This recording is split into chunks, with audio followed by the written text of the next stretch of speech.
Hey everyone, my name is Emily and I have a fragrance channel and I'll link that below, but I wanted to make this new channel so I can talk about other things that are unrelated to fragrance. I didn't want to put that on my fragrance channel since I know people watch it for fragrance.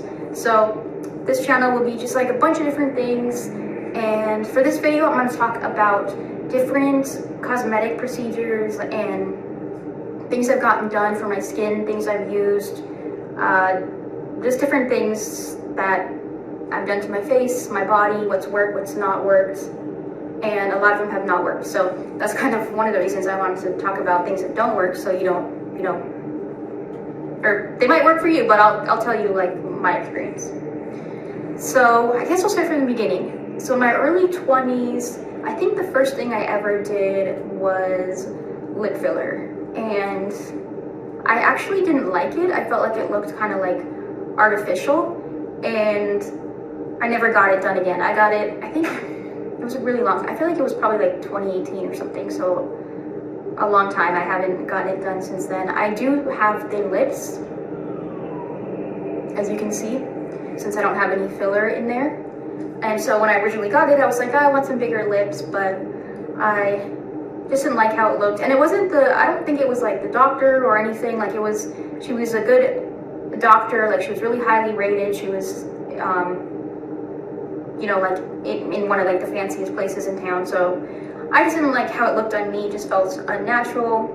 So haven't gotten that done. I do think though, like if you really want it done, and you make sure you find a good person, and it might look good on you. So that's just my personal experience. And I think the next thing I got was cheek filler. So I had it like up here, and I also haven't gotten this done forever. These are all things that I started doing when I was in my early 20s, and I'm 32 now, so it's been a while. So yes, I got cheek filler, and when I got that done by the doctor I went to, it didn't last at all. Like it felt like it went away in days.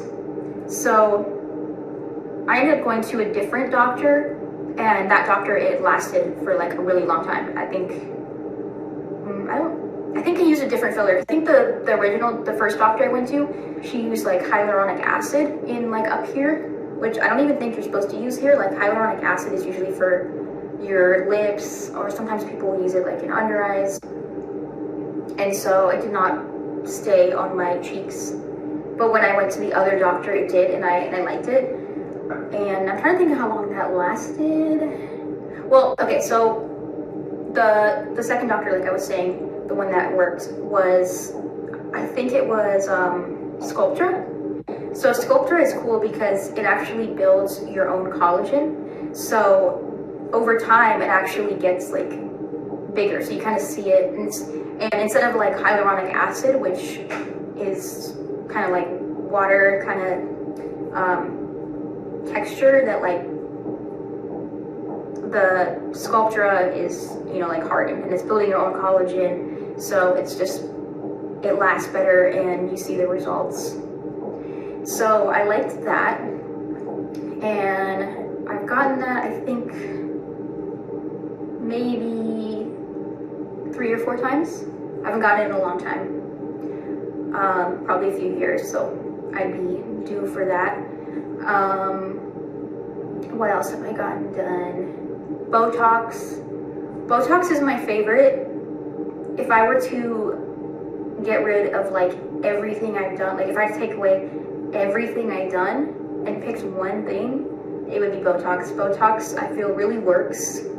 And for some people, it's like they already see the effects within like days. Sometimes it might take a week until you might see results. I saw mine pretty fast, and it actually lasts a pretty long time on me. They say that it could last for 2 to 3 months for some people, but I would say mine lasts like 6 months. And it could be because I'm not very expressive. Like, some people, when they talk, you see like their forehead move, or you just see a lot of movement. For me, like even before Botox, I've never been very expressive. So I think maybe that's why it lasts longer on me. So yes, recommend Botox. Make sure, like I said, for all of these procedures, make sure you go to the highest rated top people, and always go to a doctor. Like for these type of things, go to a plastic surgeon or a dermatologist, someone that has been doing this for a while, that's professional. Always be board certified, must be board certified. Okay, what else have I gotten done? I've gotten done under eye filler. This one I also really liked. Lasted me maybe a year, really long time. It definitely works. There is different types of like under eye thing, like different ways to show like dark circles. So you could either have dark circles that are like pigment, in which case under eye filler is not gonna work, or you could have it where you could have a structure. So it really depends on your face. Or you could have structurally it looks like you have dark circles because of the shadow. So if you have like, you know, like hollowing, there's like shadow, so it looks like dark circles. And then you could also, and then if you have eye bags, then you don't want to put filler in there because it's already puffy. If you have thin skin, then sometimes you see like, it looks like there's dark circles because the skin is thin and you kind of see like the veins and stuff. So basically, if you have hollowing or thin skin, then I think under eye filler is good. If yours is dark based on pigment, I don't think it'll help. And if yours is dark based on eye bags, then you don't want to do that. For my case, it's structurally the shadow, and also I have hollowing. And let's see, I've gotten under eye filler, I think maybe 2 or 3 times. The reason why I haven't gotten it that many times is because I've learned a lot about filler. I follow dermatologists on YouTube and I just do my research, and they say that hyaluronic filler, which is what they put in the under eyes, can be in your face for like 15 years. Like they've done studies, like ultrasounds, and you can look this up, but which sounds good because you're like, oh cool, like I have it for 15 years, but that's not what I mean. I mean like the filler will migrate in all those years. So it's not like, oh, it lasted under my eyes perfectly for 15 years. No, like you'll see the results under your eyes for like 6 months, and then you won't see the filler there anymore. It'll be gone, but it will have like migrated. So I'm trying to stay away from that, and instead I want to try some other methods that's not hyaluronic filler. And so what another thing I've done for my under eyes is I did PDGF, which is growth factors, and that's also like an injection.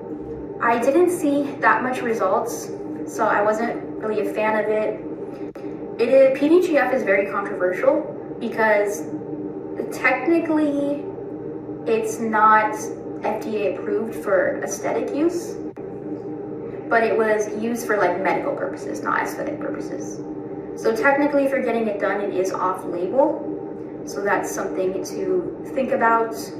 If you're the type of person like that wants to wait for a while and see more people's results, you could do that, like that's smart. But I can't recommend it based on my personal experience, whereas I didn't see enough results. So yeah. Okay, so I wanted to include this real quick. For my PDGF filler, my under eye filler, I didn't go to the doctor I usually go to for my Botox and filler because my doctor that does my Botox and filler, he doesn't do PDGF filler.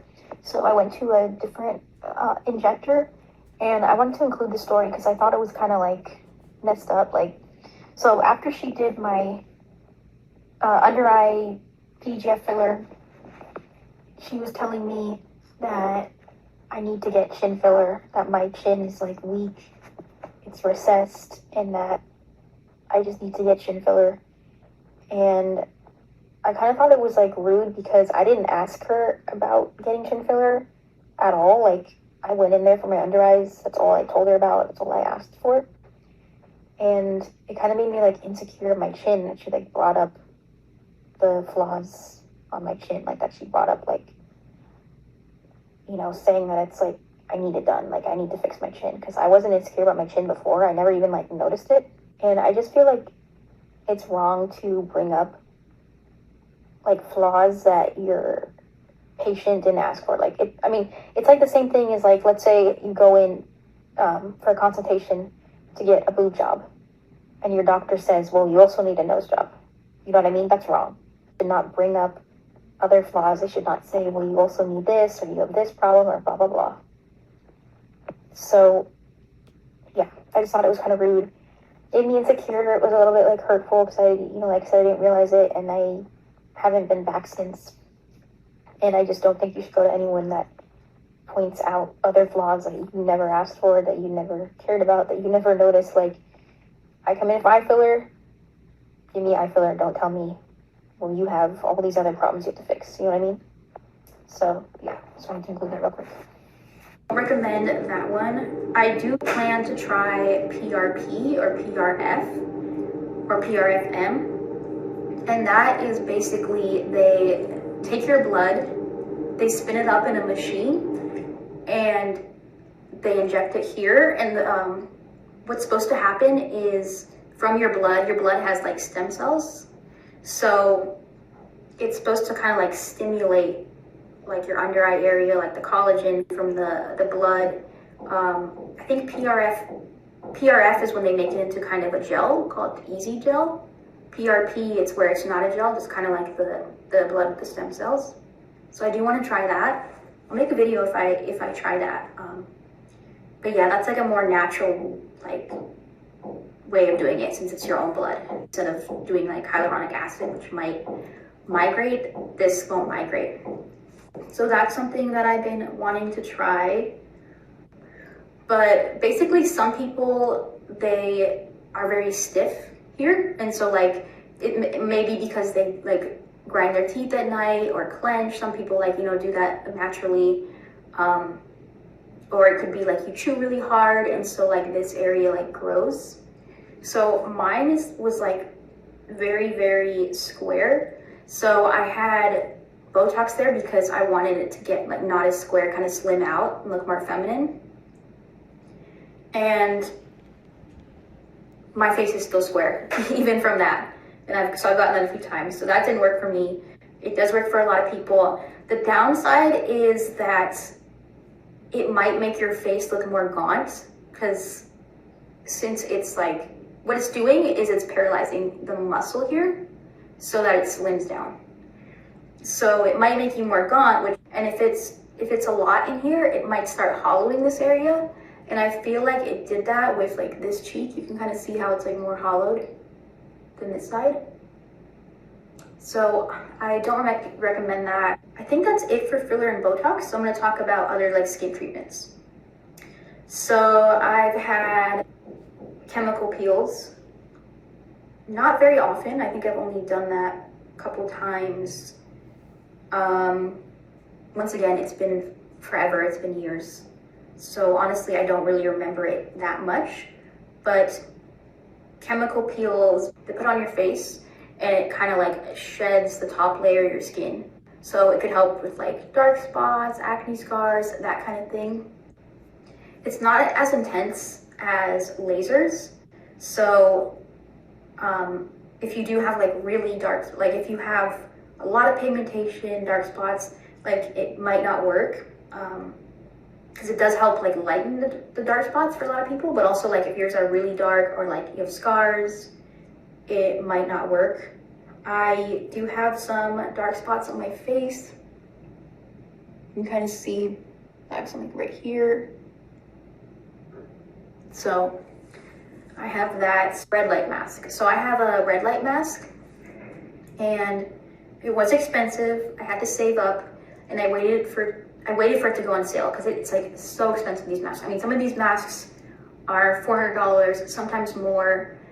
I waited to get my mask on sale on Black Friday, so I think I spent like $200 or $300, which is still a lot, but I use it every single day.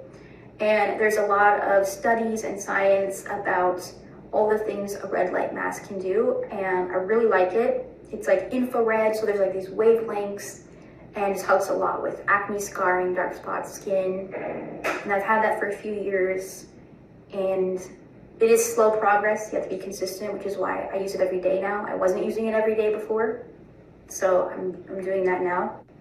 I had IPL laser once, and again, a long time ago, don't really remember. It was painful, like it's like, since it's a laser, I feel like lasers are, I haven't tried every laser obviously, so I don't know, but a lot of lasers I heard are pretty painful. This one was pretty painful. I don't know if she had it on the highest setting. I think she did, and then also I didn't have like numbing cream or anything, so that hurt. There's a lot of pros and cons with lasers, and I don't plan on doing more, at least like at this time.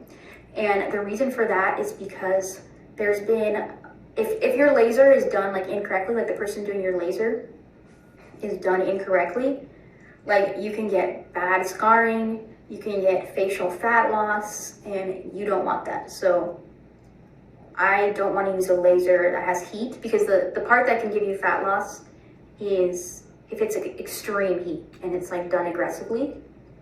So that is something I'm afraid of. Even with like the best doctor, people have had this experience.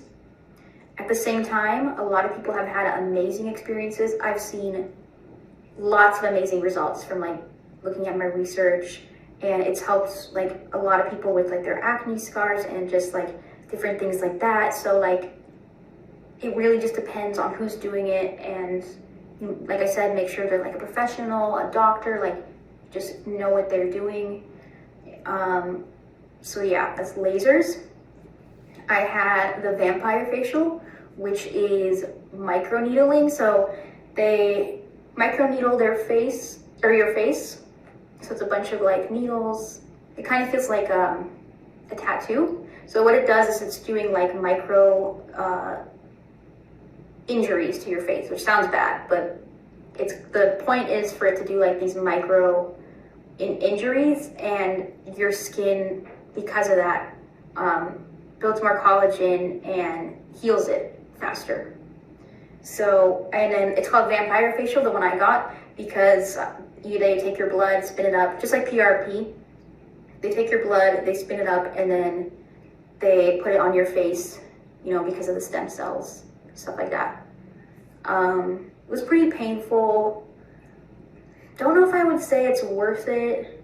I don't think I got the best results with it. And it was really expensive at the time. When I got it done, it like just became popular. So I don't know if it's as expensive as it is now, but I think I might have spent like $1,000. I don't know. I spent more than I should.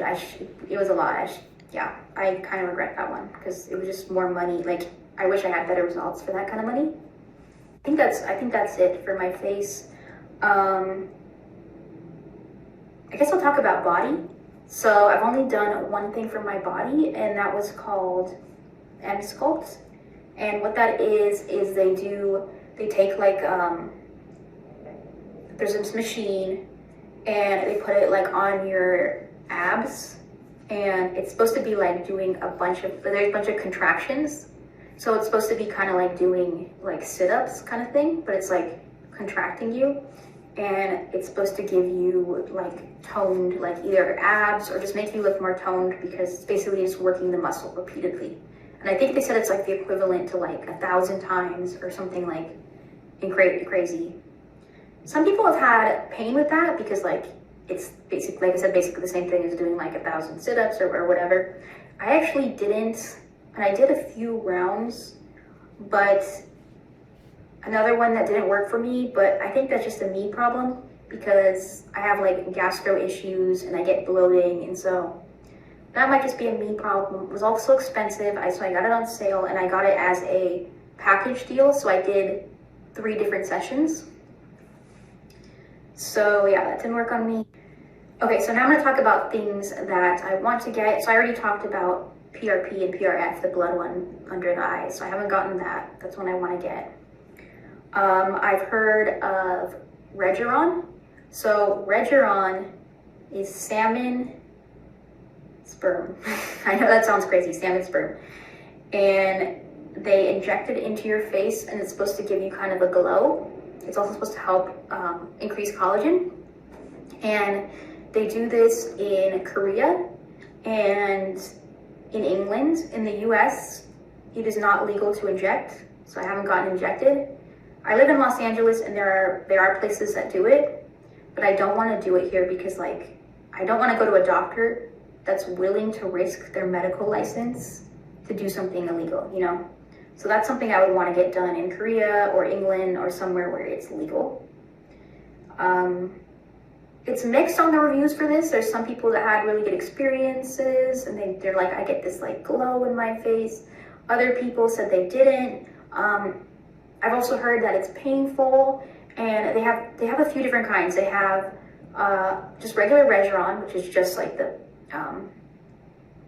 only the salmon sperm, and then they have Regeron Healer and Regeron HB, and those have hyaluronic acid. So it's not just the salmon sperm. And then also I think one of those, or maybe both, has lidocaine. So has lidocaine in it. So as you know, like lidocaine is supposed to like numb you so you don't have that pain. So there's that. Oh, I want to try OndoPro, which is a body treatment, which is kind of like gets rid of the fat, so like they put on your stomach or where you want to lose fat. And this is something that is in Korea, came from Korea. They have like 2 places down here in LA that have the machine, but they're charging insane amounts of money, like thousands for one treatment, whereas in Korea, like it's so much cheaper, just in the low hundreds. So that's something I would want to try in Korea and not here. It's also something that I believe you have to get multiple treatments for. Oh, skin Botox. So in Korea, they have this thing called skin Botox. So you guys already know regular Botox, you know, gets rid of the lines, paralyzes the muscle, that kind of thing. So skin Botox, which they have in Korea, instead of injecting the muscles, it just goes on the surface of your skin. So it's supposed to like decrease your pore sizes, like kind of like tighten them so you don't see your pores as much. And then also it kind of like, it basically just like kind of stimulates your skin so it gives a more like poreless look. So that's something I want to try. I also heard it does help with lines a little bit, but not in the way that like injected like deep Botox is. More so like surface level helps with the lines. So yeah, that's something I want to try. There's this one called RE20 in Korea, and this is very controversial because they're using cadaver collagen. So that's very controversial because like you're putting, you know, essentially a dead person's collagen / fat in your face. So that is controversial. It also ethically, like a lot of people have, you know, strong opinions on that because like, think about it this way. Those cadavers, they volunteered to give away their body to science, and they probably did that on, you know, wanting to save people's lives, you know, like wanting to donate a kidney, wanting to do good things for people with their body. So they probably, when they gave up their body for donation, like when they died, they probably didn't want it to be cosmetic. Like they probably weren't like, oh, I'm donating my body so that someone has nicer cheekbones, you know what I mean? So it is controversial with the ethics and stuff. Like I said, is it ethical? I don't know, because that's probably not what when they donated their body to science, they probably wanted it to be like not cosmetic, like actually helping people. So there's that. Renuva, I believe, is also from cadaver, and that is, I believe, cadaver's fat. So just the fat. The other one was like more like the collagen, stem cells from cadavers. This one is the fat. or fat cells. So this is good if you need more like fat in your face. Like if your face is like hollowing and thin, then you would use that. That is something I'd be interested in getting. Like I said, the ethics, questionable.